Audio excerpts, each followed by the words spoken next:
میری پڑوسن نے مجھے کہا، جب سے تم نے اور تمہارے شوہر نے چھت پر سونا شروع کیا ہے، میرے میاں نے تو میرا جینا ہی حرام کر دیا ہے۔ ساری رات تم لوگ پیار بھری باتیں کرتے ہو اور اس کے بعد صبح میرا شوہر مجھے ہی تانے دیتا ہے کہ دیکھو ان دونوں میاں بیوی میں کتنی انڈرسٹینڈنگ ہے۔ فاطمہ نے چونک کر کہا، میں تو کبھی چھت پر سوئی ہی نہیں، میرے کمرے میں تو اے سی لگا ہے، میں تو وہیں سوتی ہوں۔ مگر اسی پل فاطمہ کا دل ڈر گیا تھا، دل ہی دل میں اسے اپنے میاں پر شک ہونے لگا تھا۔ میرا نام فاطمہ ہے اور میں اپنے ماں باپ کی اکلوتی اور لاڈلی اولاد ہوں۔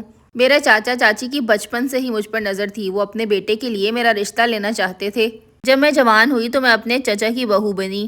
سلمان جو کہ میرا کزن تھا اور وہ بھی اپنے ماں باپ کا اکلوتا اور لاڈلا تھا، ہم دونوں کزن تھے اس لیے ساتھ میں بہت کھیلتے تھے۔ کھیل ہی کھیل میں کب مجھے اس سے پیار ہو گیا مجھے خود بھی نہیں پتہ لگا۔ جب ہماری شادی ہوئی تو میری تو خوشی کی انتہا نہیں تھی۔ بظاہر تو سلمان بھی خوش ہی نظر آتا تھا۔ سلمان نے اعلیٰ تعلیم غیر ملک سے لی تھی اور اب وہ بہت اچھی جاب کرتا ہے۔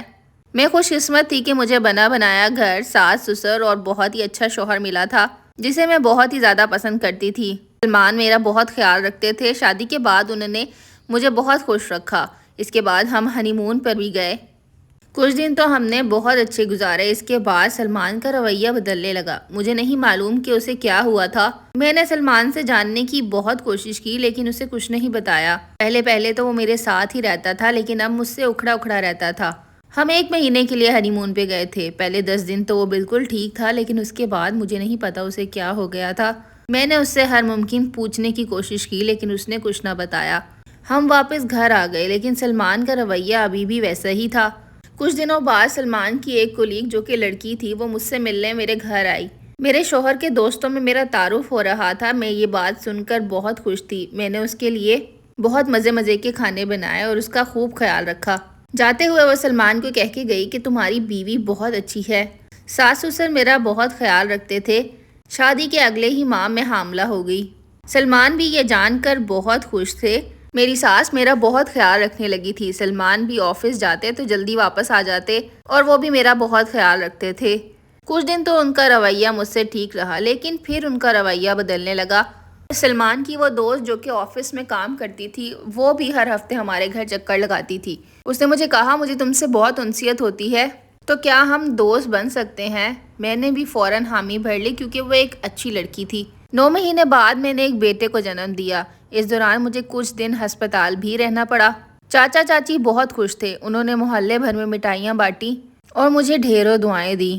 زندگی بظاہر بہت اچھے طریقے سے گزر رہی تھی اور میں بھی بہت خوش تھی، مگر میں نے دیکھا تھا میرے خاندان والے اور میرے کزنز مجھ سے خوش نہیں ہوتے۔ جب بھی میں ان سے بات کرتی تو وہ بہت اکھڑ کے بات کرتے۔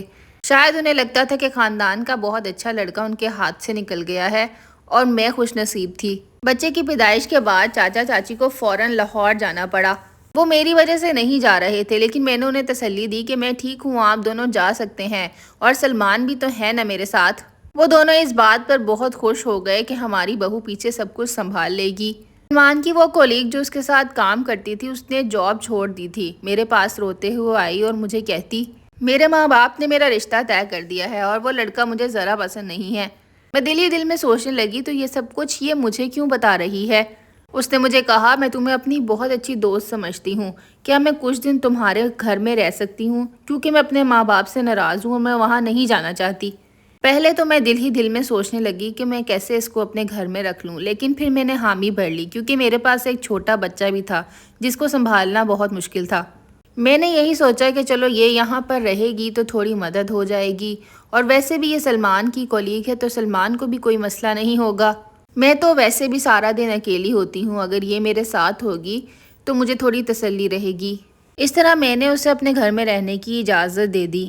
وہ اپنا ایک سوٹ کیس لے کر میرے گھر میں رہنے آ گئی۔ ہم دونوں بہت خوش تھی ایک دوسرے کے ساتھ۔ وہ میرے بچوں سے بہت پیار کرتی تھی اور مجھے بھی تسلی تھی کہ چلو کوئی میرے ساتھ ہے۔ میں نے اسے اپنے گھر کا اوپر والا پورشن رہنے کے لیے دے دیا تھا کیونکہ ہمارا گھر کافی بڑا تھا۔ سلمان کو جب یہ سب کچھ پتہ لگا تو انہوں نے کوئی بھی ری ایکشن نہیں دیا، بلکہ انہوں نے مجھے شاباشی دی کہ تم نے بہت اچھا کام کیا۔ سلمان کی کولیگ اب گھر کا سارا کام سنبھال چکی تھی۔ میں بچے کو سنبھالتی اور وہ گھر کا سارا کام نبیڑ لیتی۔ وہ کھانا پکانے کی ذمہ داری بھی لینے لگی، مجھے کہتی کہ آپ بچے کو سنبھالیں، میں ہوں نا۔ مجھے اس کی یہ رحم دلی بہت اچھی لگی۔ اب وہ روز کھانا بناتی اور ہم دوپہر میں ساتھ میں کھانا کھاتے، لیکن ایک عجیب واقعہ یہ ہوا کہ میں جیسے ہی کھانا کھاتی اس کے بعد مجھے نیند آنے لگتی۔ تھوڑی دیر کے بعد میں سو جاتی اور میرا بچہ ویسے ہی پڑا رہتا۔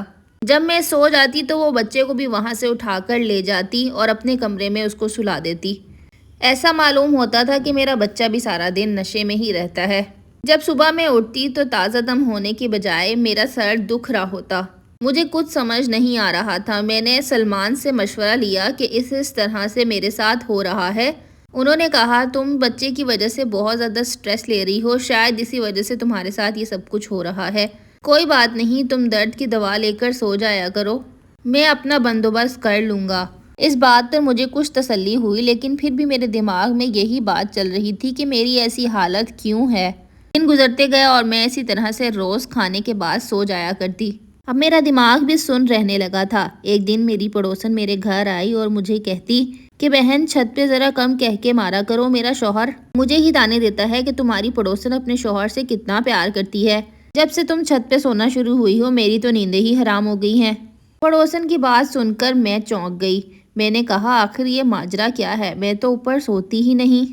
لیکن میں نے پڑوسن کے سامنے کچھ نہ کہا۔ اگلے دن میں نے ایک ترکیب لگائی۔ جب سلمان کی کولیگ نے کھانا پکایا تو میں نے کہا آج میری طبیعت خراب ہے، تم کھانا مجھے کمرے میں ہی دے دو، میں یہ کھانا کھا لوں گی اور پھر سو جاؤں گی۔ اس نے کھانا لا کر میرے کمرے میں رکھ دیا۔ 1 گھنٹے بعد وہ برتن لینے آئی تو برتن خالی تھے، لیکن میں نے کھانا نہیں کھایا تھا۔ میں نے وہ کھانا پرندوں کو ڈال دیا تھا۔ تو تھوڑی دیر خاموشی سے بیٹھے رہے، یہ دیکھنے کے لیے کہ میری نیند گہری ہو جائے تو وہ اپنا کام کریں۔ میں نے اپنے سونے کی ایکٹنگ جاری رکھی۔ کچھ دیر بعد سلمان دبے قدموں سے باہر چلے گئے، میں بھی ان کے پیچھے ہو لی۔ میں نے کہا آج تو میں ان کو رنگے ہاتھوں پکڑوں گی، اور وہی ہوا جس کا مجھے ڈر تھا۔ سلمان اس کی گود میں سر رکھ کر لیٹے ہوئے باتیں کر رہے تھے اور وہ اتنا مگن تھے کہ انہیں پتہ ہی نہیں چلا کہ میں آ گئی ہوں۔ خیر میں نے جب انہیں پکڑا تو میں نے اس لڑکی کو بہت مارا۔ اس کے بعد میں نے پولیس میں اطلاع کر دی اور اس لڑکی کو پکڑوا دیا۔ سلمان بھی اپنے کیے پہ بہت شرمندہ تھے۔ جب چاچا چاچی آئے تو میں نے انہیں ساری حقیقت بتائی۔ انہوں نے بھی سلمان کی خوب کلاس لی اور کہا کہ بیٹا تم کن چکروں میں پڑ گئے تھے۔ سلمان نے ہم سب سے معافی مانگی اور سیدھے ہو گئے۔ انہیں اس بات کا احساس ہو گیا تھا کہ وہ جو کر رہے تھے وہ غلط ہے، کیونکہ ان کا ایک بیوی اور بچہ بھی ہے۔ چاچا نے ان کو دھمکی دی کہ اس نے آئندہ ایسی کوئی بھی حرکت کی تو اسے گھر سے نکال دیں گے۔ اب سلمان کی جرت نہیں ہے کہ وہ میرے سامنے سر بھی اٹھا سکیں، کیونکہ مجھے چاچا اور چاچی کی سپورٹ جو حاصل ہے۔ وہ لڑکی اب جیل میں ہے اور سلمان اپنے گھر میں بالکل ٹھیک رہتے ہیں۔ وہ ویسے ہی آفس جاتے ہیں، کام کر کے واپس آتے ہیں اور میرا خیال بھی رکھتے ہیں۔ انہیں اپنی غلطی کا احساس ہو گیا ہے۔ آپ لوگوں کو یہ ویڈیو کیسی لگی ضرور بتائیے گا۔ ملوں گی اپنی نیکسٹ ویڈیو میں۔ اللہ حافظ۔